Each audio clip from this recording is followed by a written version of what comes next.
మన జ్యోతిష శాస్త్రాల ప్రకారం మీ కుటుంబానికి పితృదోషం ఉంటే మీరు ఎన్ని పూజలు చేసినా ఎన్ని దైవ కార్యాలు చేసినా ఫలితం పొరపాటును కూడా దక్కదు. ఇది చాలా మందికి తెలియని చేదు నిజం. కాబట్టి ముందుగా ఆ దోషం పోవాలంటే ప్రతి అమావాస్య రోజున చనిపోయిన మీ పెద్దలకు నల్ల నువ్వులతో కూడిన నీటిని తర్పణంగా వదిలి వారికి నమస్కారం చేసుకోవాలి. దీని వలన పితృదోషాలన్నీ తొలగిపోయి మీ వంశానికి తరతరాల తరగని ఐశ్వర్యం సిద్ధిస్తుంది. ఇక దోషాలన్నీ పోయి అదృష్టం మీ తలుపు తట్టాలంటే అత్యంత శక్తివంతమైన వ్రతంలో ఒకటైన 7 శనివారాల వ్రతం చెయ్యాలి. జీవితంలో ఒక్కసారైనా సరే ఈ వ్రతాన్ని ఆచరిస్తే చాలు, మీ తలరాత మారిపోతుంది. ఈ వ్రతాన్ని ప్రారంభించిన 3 వారాలకే మీ కుటుంబంలో శుభ పరిమాణాలు జరగడం ప్రారంభమవుతుంది. ఈ సప్త శనివార వ్రతాన్ని ఎలా చేయాలి అంటే, ఏదైనా ఒక శనివారం అంటే వీలైతే శుక్లపక్షంలో ఈ వ్రతాన్ని ప్రారంభించిన వరుసగా 7 శనివారాల పాటు కలియుగ దైవం శ్రీ వెంకటేశ్వర స్వామిని నిష్టగా పూజించుకోవాలి. మొదటి శనివారం ఉదయాన్నే తలస్నానం చేసి ఇల్లు పూజ గదిని శుభ్రం చేసుకోవాలి. స్వామివారి పటం ముందు 7 మట్టి ప్రమిదలు దీపాలు వెలిగించాలి. ఒక్కొక్క దీపంలో 7 వత్తులు వేసి నువ్వుల నూనెతో కానీ ఆవు నూనెతో కానీ దీపారాధన చేయాలి. స్వామికి ఇష్టమైన తులసి దళాలతో పూజ చేయాలి. ఓం నమో వెంకటేశాయ అని 108 సార్లు జపిస్తూ పూజించాలి. నైవేద్యంగా బెల్లం కలిపిన వడపప్పు పానకం లేదా పండ్లను నివేదించిన. ఇప్పుడు అత్యంత ముఖ్యమైన విషయం ఏమిటంటే ముడుపు కట్టడం. పూజ గదిలో స్వామివారి పటం ముందు కూర్చొని ఒక కొత్త పసుపు రంగు వస్త్రంలో కొంచెం ముద్ద కర్పూరం, 2 తులసి ఆకులు, పసుపు కుంకం, కొన్ని అక్షంతులు, అలాగే 7 కొండల వారికి గుర్తుగా 7 రూపాయలు బిళ్ళలను వేసి 3 మూడులుగా వేసి మీ కోరికలన్నీ నెరవేరాలని స్వామివారిని వేడుకుంటూ ఈ ముడుపును కట్టాలి. ఈ ముడుపును మీ పూజ గదిలోని స్వామివారి పాదాల చెంత ఉంచి 7 శనివారాల పాటు కదల్చకుండా దీపారాధన చేయాలి.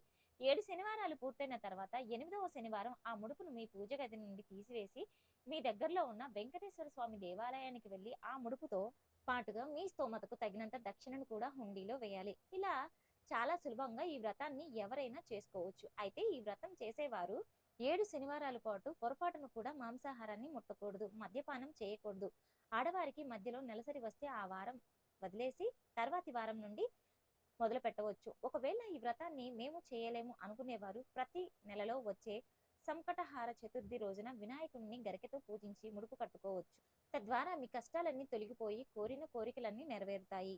ఇక ఈ శక్తివంతమైన వ్రతాలతో పాటుగా ప్రతి ఒక్కరూ కొన్ని నిత్య నియమాలను పాటించాలి.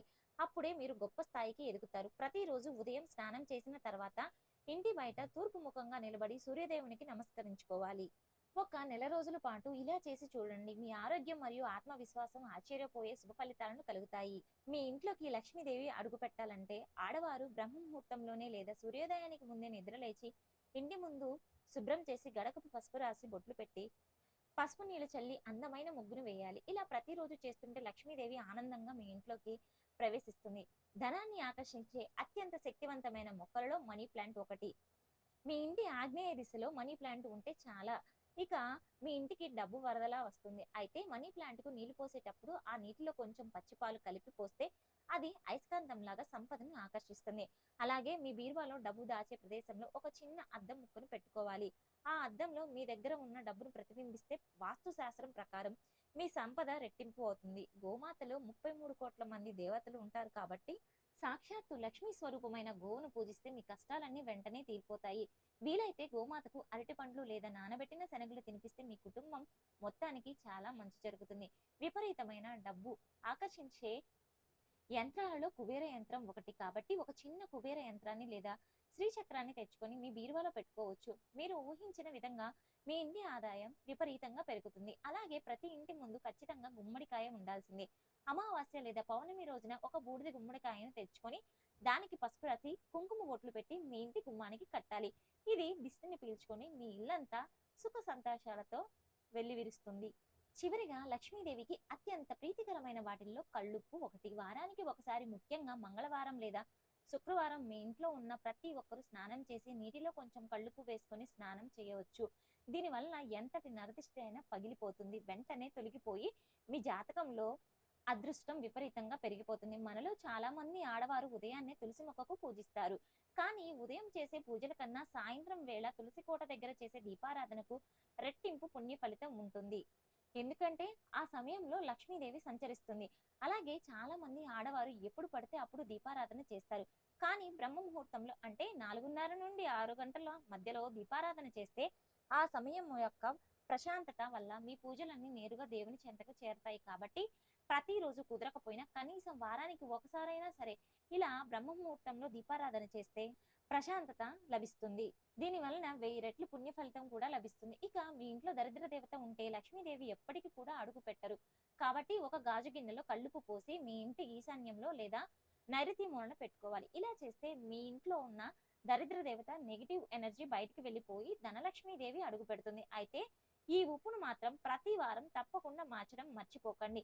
ఇక అప్పుల బాధతో సతమతం అయ్యేవారు ప్రతి మంగళవారం రోజున పేదలకు లేదా గోమాతకు బెల్లం దానం చేయండి. ఇలా చేస్తే కుజదోషం తొలగి నెల తిరగకుండానే మీకు ఏదో ఒక రూపంలో డబ్బు వచ్చి అప్పులు తీరుతాయి. అలాగే నరదిష్టి తగలకుండా ప్రతి ఒక్కరూ కాలికి నల్లదారాన్ని కట్టుకోవాలి. ఆడవారైతే ఎడమ కాలికి, మగవారైతే కుడి కాలికి కట్టుకుంటే ఇతరులు చెడు చూపు మనపై పడకుండా ఈ నల్లటి దారం రక్షణ కవచంలా కాపాడుతుంది.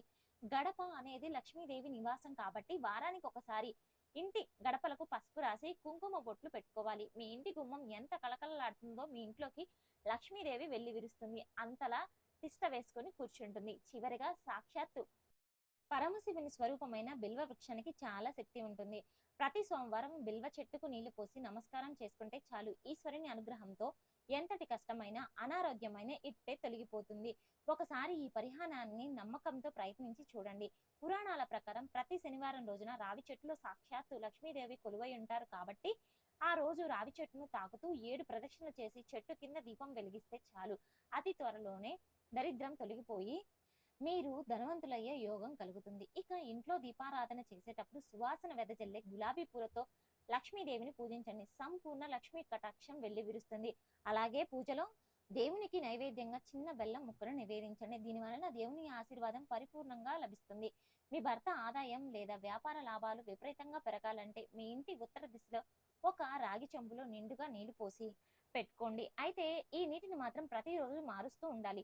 దీర్ఘకాలిక అనారోగ్య సమస్యలతో బాధపడేవారు ప్రతిరోజు మహామృత్యుంజయ మంత్రాన్ని కనీసం 11 సార్లు పఠించి తద్వారా ఆయుష్ పెరిగి ఆరోగ్యం కుదుటపడుతుంది. వాస్తు శాస్త్రం ప్రకారం రాత్రిపూట నిద్రపోయే ముందు మీ వంటగదిలో ఎంగిలి పాత్రలు లేకుండా చూసుకోవాలి. ఇంట్లో ఎంగిలి పాత్రలు ఉంటే అన్నపూర్ణాదేవి ఆగ్రహించి ఆ ఇంటిని దరిద్రం వెంటాడుతుంది. ఇక మీ ఇంటికి ఎంత డబ్బు వస్తున్నా అనవసరపు ఖర్చులు పెరిగిపోతుంటే మీ పర్సులో ఒక ముద్ద కర్పూరం బిళ్ళను లేదా లవంగాన్ని పెట్టుకోండి. ఇలా నెగిటివ్ ఎనర్జీ తీసేసి ధనాన్ని నిలబెడుతుంది. అలాగే మీ ఇంటికి వచ్చే పక్షులకు ధాన్యం మరియు నీరు పెడితే జాతకంలోని రాహుకేతు దోషాలన్నీ తొలగిపోయి ఇక మీ పనుల్లో పదే పదే ఆటంకాలు ఏర్పడుతుంటాయి. ప్రతి బుధవారం గణపతి దేవాలయానికి వెళ్ళి 5 ప్రదక్షిణలు చేసి గరికను సమర్పించండి. ఇక మీరు చేసే ప్రతి పనిలో విజయం సాధిస్తారు.